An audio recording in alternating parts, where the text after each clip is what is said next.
If you're considering purchasing an affordable automatic timepiece, there's a 90% chance it will be powered by one of these two movements, the Seiko NH35 or the Miyota 8215. But here comes the key question. Which one is truly better, and which one should you avoid? Because although they might appear similar on paper, in reality, they are quite distinct. Section 1. The two giants of low-cost travel. Here, we're talking about two movements that literally dominate the global market for affordable automatic watches. That's no exaggeration. If you buy a watch between 80 and 500 euros, there's a very high probability that it contains one of these two. On one hand, we have the Seiko NH35, a Japanese movement that has become the standard for modern micro-brands. New brands, independent projects, diver, field, or even homage watches. They all turn to the NH35 for a very clear reason: an unbeatable balance of price, reliability, and functionality.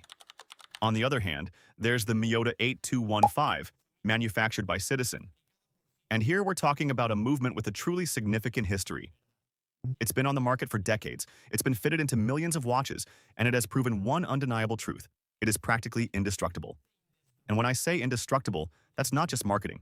These are movements truly designed to withstand real-world use, significant impacts, and constant daily wear and tear. They are not delicate or pretentious, they are simply tools. Both share a very clear philosophy: to make watchmaking truly accessible. Because thanks to these movements, today you can actually own a real automatic, mechanical watch with a true soul for less than what a smartwatch costs. And that, just a few years ago, was completely unthinkable. Now, here's where the crucial point comes in, because even though on paper they might appear quite similar, and many people mistakenly believe they are practically identical, the actual reality is that the user experience they provide is entirely different. And this significant difference is precisely what will determine whether your watch feels cheap and poorly made or truly well-crafted. Section 2. Technical specifications. Alright, now let's get to what many people look at first: the numbers. But I need to give you an important warning. This is where a lot of people get confused, because on paper these two movements appear almost identical, and that is the biggest deception of all. Let's go through it point by point. Frequency. Both of these movements operate at 21,600 alternations per hour, which ultimately translates to 6 beats per second. This means that the second hand moves relatively smoothly, though not quite as smoothly as in higher-end movements. There is no clear winner here. Power reserve. The NH35 movement typically offers approximately 41 hours of power reserve, while the Miyota 8215 provides a very similar 42 hours. Literally speaking, this is an entirely irrelevant difference in practical terms. You can comfortably take either of these watches off your wrist at night, and they will still be running perfectly fine the very next day. So in this particular aspect, it's a clear tie once again. Regarding the jewel count, the NH35 movement contains 24 jewels. Miyota, 21. This might sound quite important, but in practical terms, it doesn't really make a clear difference in overall performance for the average, everyday user. Size. The NH35 is slightly wider, but it is also notably thinner. The Miyota, on the other hand, is more compact, but it is also thicker. This certainly affects the overall design of the watch, but it won't really impact your daily wearing experience. And this is where the crucial moment arrives. If you only look at this chart, you'd think they're practically the same movement. But they're not, because the real differences aren't in the numbers. They're in how they feel on your wrist, in how you interact with the watch, in what you can and cannot do with it. And that's where one of these two contenders starts to fall behind. Section 3. The real direct confrontation. NH35 versus Miyota 8215. Alright, we're finally done with all the numbers now. Let's move on to what truly matters: the actual real-world experience, because here, there's no longer any tie. Round 1, wind it up. NH35. You can manually wind it, just turn the crown and the watch comes to life. Has it stopped? No problem, in 10 seconds you'll have it ready. Miyota 8215. It doesn't have manual winding. If the watch stops, you have to move it, shake it, put it on, and wait. And this, in daily life, is inconvenient. A clear advantage for the NH35. For round number 2, time adjustment. This is the NH35 movement. It has a hacking function built in. When you pull out the crown, the second hand will stop completely. This allows you to precisely adjust the time to the exact second. Let's talk about actual precision. Now, there's a very important point here, because this particular aspect has actually changed quite a bit over time. Traditionally, the Miyota 8215 movement did not feature a hacking function, which means that the second hand would continue to move while you were setting the time. However, in more recent versions of their movements, Miyota has begun to incorporate a hacking seconds function. Many of the modern units produced today definitely do include it. The problem is, it's simply not consistent. It depends entirely on when the movement was manufactured and the particular watch itself. Round 3. The overall feel and sensation in your hand. NH35. It feels more modern, it feels more refined. Everything responds exactly as you would expect. Miyota 8215. Here's something many people notice, the famous stuttering seconds. The second hand sometimes makes these small, hesitant jerks, as if it's unsure. It's not broken, it doesn't affect the accuracy, but visually, it really breaks the experience. And once you see it for the very first time, you simply cannot unsee it. Round 4. Practical, everyday use. The NH35. It's more comfortable, more practical, and more intuitive. It's a movement truly designed for the modern user. The Miyota 8215.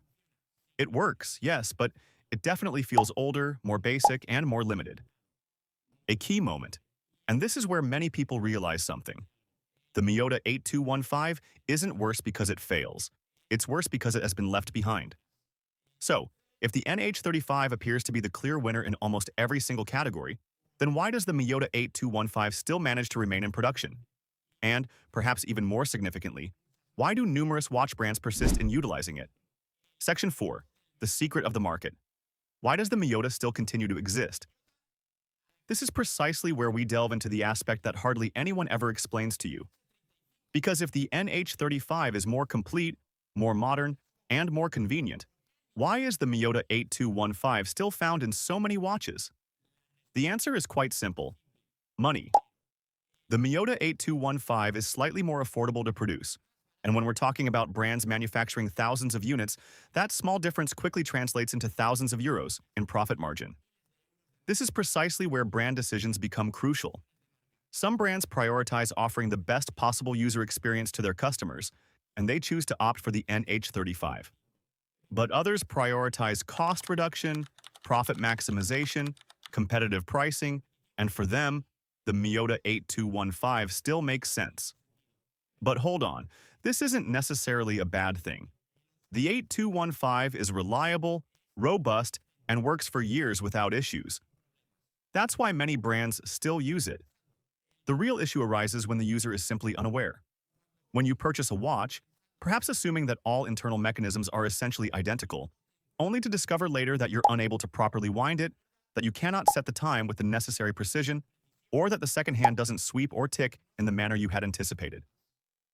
That's when you say to yourself, something just doesn't add up.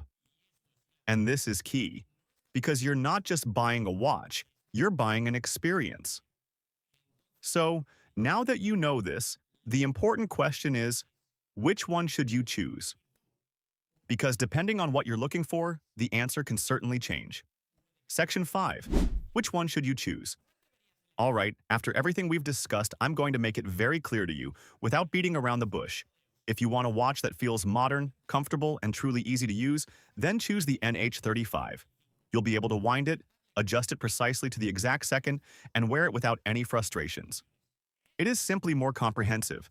If you're searching for the absolute cheapest option and don't prioritize the overall experience, the Miyota 8215 remains a perfectly valid choice.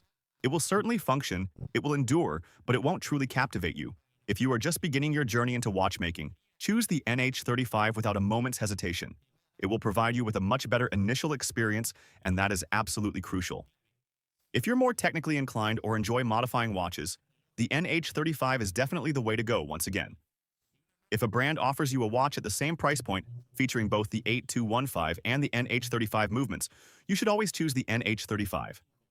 Always. My personal opinion, and I'm going to give you my honest, unfiltered opinion here, the Miyota 8215 is certainly not a bad movement at all. In fact, it's quite impressive what it actually manages to offer considering its cost. But we are in 2026 now, and the NH35 simply plays in a completely different league within this price range, not necessarily because it's more precise, but rather because it's much better thought out for the end user. The Miyota is a movement that simply does its job. The NH35 is a movement that you truly enjoy, and that right there is the key difference. Now, I really want you to tell me, Have you personally tried either of these two watch movements? Would you personally choose to stick with the NH35 or with the Miyota 8215? I'll read your comments because this debate is truly an eternal one. And if you like these kinds of real, no-nonsense comparisons, then subscribe, because here we're not just talking about marketing, we're talking about true watchmaking.